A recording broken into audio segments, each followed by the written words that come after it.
Las opiniones vertidas en este espacio son responsabilidad de quien las emite. También opinamos las incluye con el objetivo de promover la libertad de expresión, pluralidad de las ideas y el derecho a la información.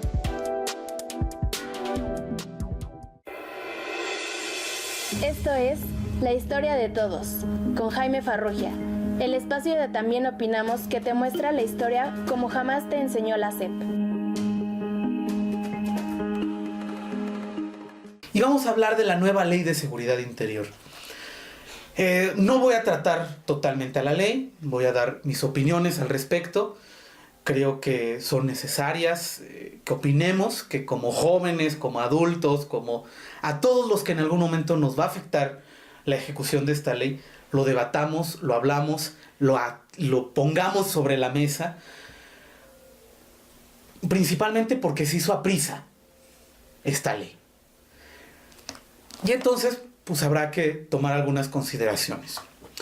Yo quiero empezar este video con un discurso del diputado Hilario Medina, el diputado constituyente cuando se estaba debatiendo la constitución nuestra constitución, la de 1917, justamente por estas fechas que se acabó de debatir.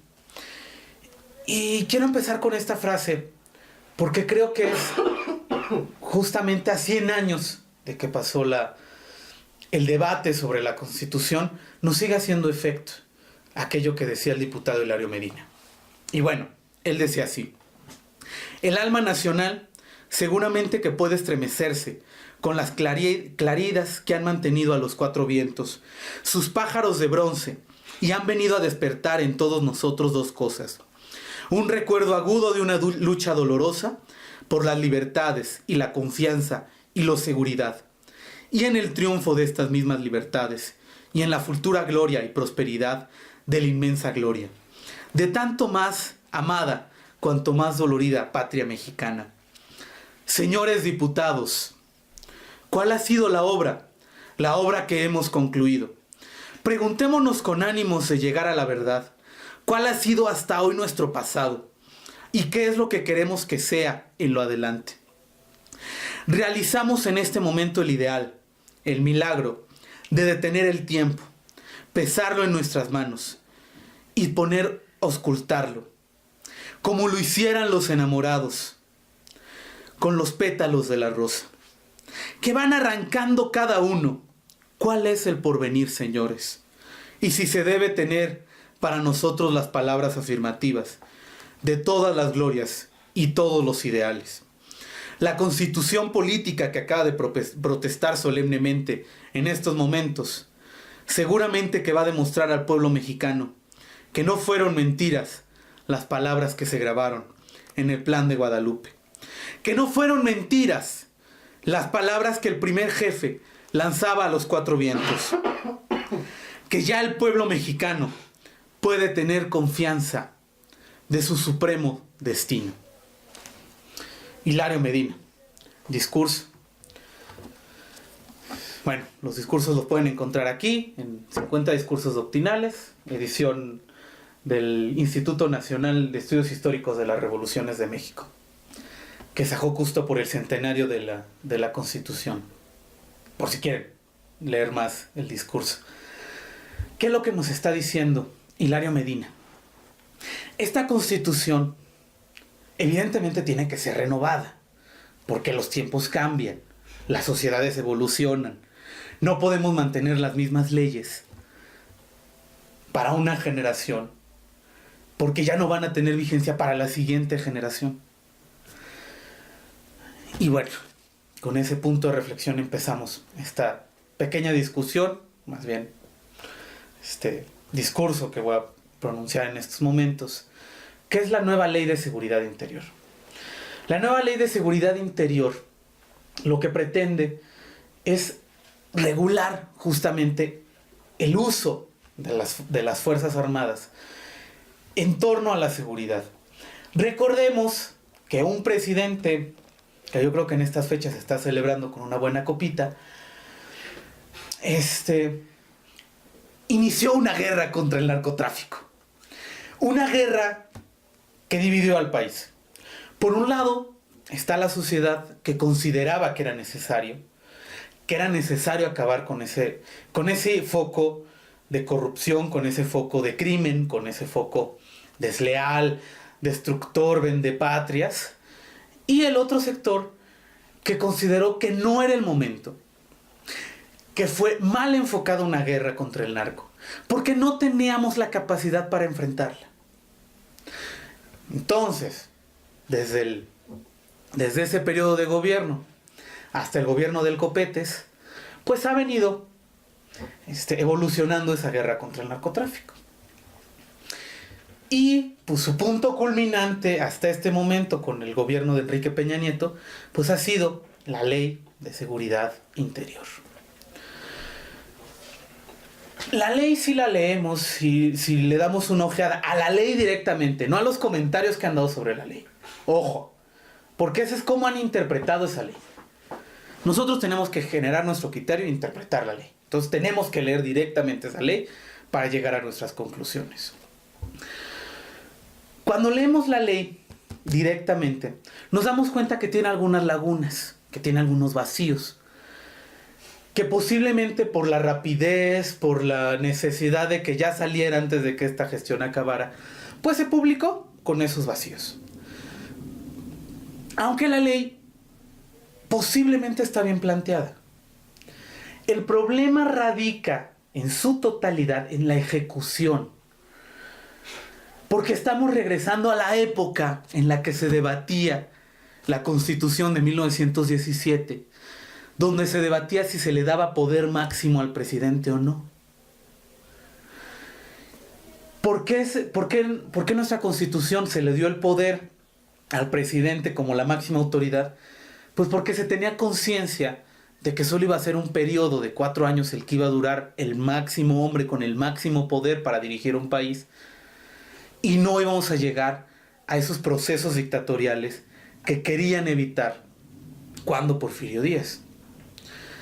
Pero en este momento que la Constitución se ha reformado para proponer dividir ese máximo poder, ya no solo en el presidente, sino darle una carga al poder legislativo y al poder judicial, ¿qué pasa cuando le damos otra vez el máximo poder al presidente? Yo creo que esa es una pregunta que tenemos que cuestionarnos. A 100 años de la Constitución, estamos regresando al modelo presidencial de hace 100 años.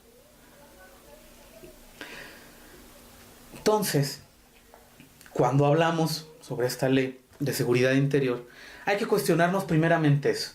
¿Por qué le tenemos que dar prioridad y más poder al presidente cuando ha demostrado que su figura ya no tiene ese poder ni esa potestad que tenía hace 100 años? Que hoy se supone que en este momento, siglo XXI, nuestro máximo poder está dividido en 3. Ya no está centralizado en el presidente, está dividido en los 3 poderes.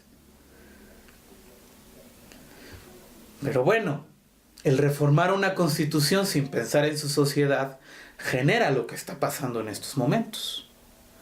Tenemos artículos que ya son inservibles, tenemos artículos muy a la vanguardia, pero que no van a estar presentes en una sociedad clasista. Ni tampoco van a ser pertinentes en una sociedad futurista seguir manteniendo esos argumentos clasistas. Eso es la nueva Ley de Seguridad Interior. ¿Por dónde tenía que haber empezado posiblemente? Posiblemente por donde se tenía que haber empezado es regresar al ejército a sus cuarteles. El ejército se corrompe frente al narco. ¿Por qué? Porque no tenemos un ejército bien pagado, bien adiestrado para enfrentar a la sociedad civil. Y cuando enfrenta y se da cuenta de que la sociedad civil está en un cúmulo de caos, sin casa, sin comida, sin vida digna, cuando enfrenta esa realidad y se da cuenta que esa sociedad está empezando a tener una vida digna gracias a que venden y comercializan esos productos, porque los focos del narcotráfico solo se meten entre ellos y no frente a la sociedad. es cuando el soldado se da cuenta que el narco estaba haciendo bien. Porque estaba haciendo lo que el gobierno no estaba haciendo para esa sociedad. Entonces, ¿qué pasa? Tenemos a un soldado mal pagado que reconoce la realidad de su país, que se supone que lo educaron con una historia patria de que tú eres el gran defensor de la nación.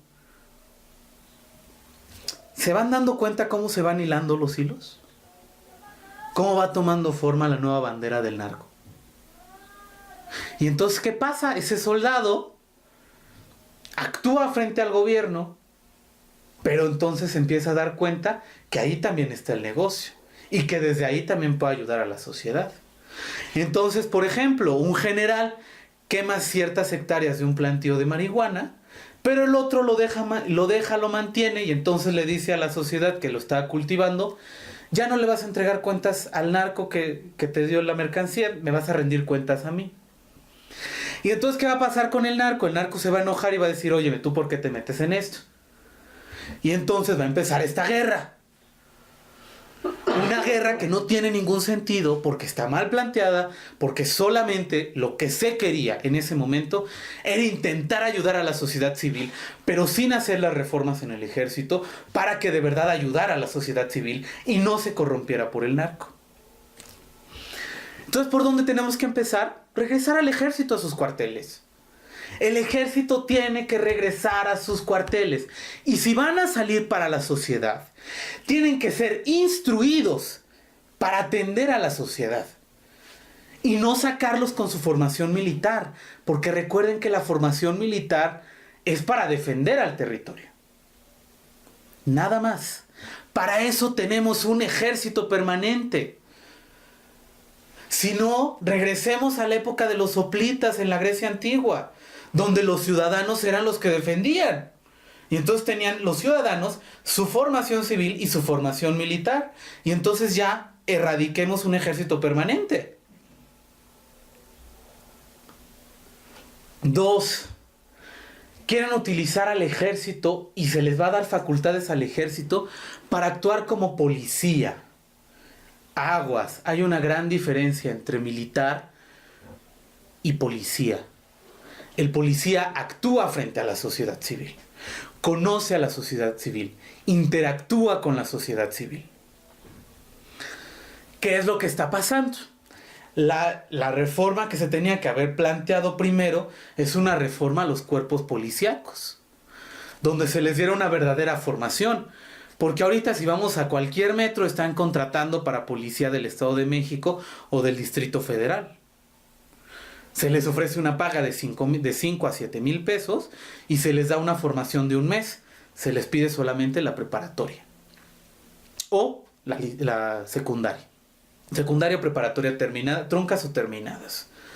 Es como hacen estas invitaciones. Entonces, seguimos teniendo una policía que no sirve a actuar frente a la sociedad civil porque no tiene una preparación de más de un mes. Si evaluamos a la policía como la Interpol, como las policías de Estados Unidos, tienen una formación de años y se gradúan como licenciatura. No sé si me explico. Tienen una formación. No solamente se les lanza al matadero como animales que no saben que van a morir en defensa de la gente. Y solamente les enseñan y les dicen: claro, tú proteges a la sociedad civil. Pero ¿cómo lo va a proteger si no sabe? Si esa persona que tenía hambre está entrando en ese trabajo y no sabe que tú lo vas a mandar a atacar al crimen y que el crimen está mucho más preparado que él. Si vemos las cifras de los policías muertos, ¿no creen que concuerda? Hay que replantearnos esta ley. Esta ley no está mal planteada. Pero tenía que haber un proceso de leyes antes que esta ley para que de verdad tuviera validez, vigencia y se regulara su ejecución. Porque ahorita, ¿quién va a regular al presidente? O más bien, quiero decir, al Poder Ejecutivo. no solo presidente, sino jefes municipales, gobernadores, que van a poder utilizar esta ley, que van a poder solicitar el uso de la fuerza. Hay que pensarlo. Y bueno, ya se publicó. El problema no es quejar lo que ya se publicó. El problema que nosotros tenemos que enfrentar como sociedad civil, ajena al gobierno y ajena al militar, es qué tenemos que hacer, qué nos falta hacer para que verdaderamente nos garanticen que esa ley va a funcionar como tiene que funcionar. ¿Qué tenemos que exigirle a nuestros congresos? ¿Qué tenemos que exigirle a nuestros gobernantes? Y sí, exigirles, porque hay que recordar, tienen la máxima potestad frente a nosotros, pero nosotros somos sus jefes, somos sus patrones. Ciudadanos, no voy a pedir niños, ciudadanos de 18 en adelante, vamos a iniciar un proceso electoral este año. Hay que hacerlo de manera consciente, porque el nuevo gobierno que entre es el nuevo gobierno que va a regular, va a aplicar estas leyes. Y hay que pensar, reflexionar y criticar, no solo hablar por hablar. Hay que ser conscientes de nuestro entorno. Para eso somos ciudadanos. El ciudadano no solo te da derecho a votar y entrar a antros. Ser ciudadano te invita y te obliga a pensar en tu comunidad, en tu entorno y en el gobierno que le vas a dar la facultad de gobernarte. Y bueno, para finalizar, léanse este libro, Svetlana, El fin del Homo Soviéticus. Yo creo que les va a hacer mucho énfasis. Es una periodista ganadora del premio Nobel. Les va a hacer mucho énfasis porque ella habla del fin de la época de la URSS, de la Unión de Repúblicas Soviéticas, Socialistas Soviéticas, y habla de esas generaciones. Es un conjunto de varias entrevistas que ella misma hace, lo hace en un entorno novelado, y yo creo que nos va a ayudar a entender qué es lo que está viviendo México, porque ya hay países que lo vivieron. Y bueno, sin más, gracias por escucharnos, por sintonizarnos. Véanos en YouTube, no olviden seguirnos en Facebook, Twitter, Instagram. Recuerden que nosotros estamos para servirles. Muchas gracias, nos vemos en la próxima. Hasta luego.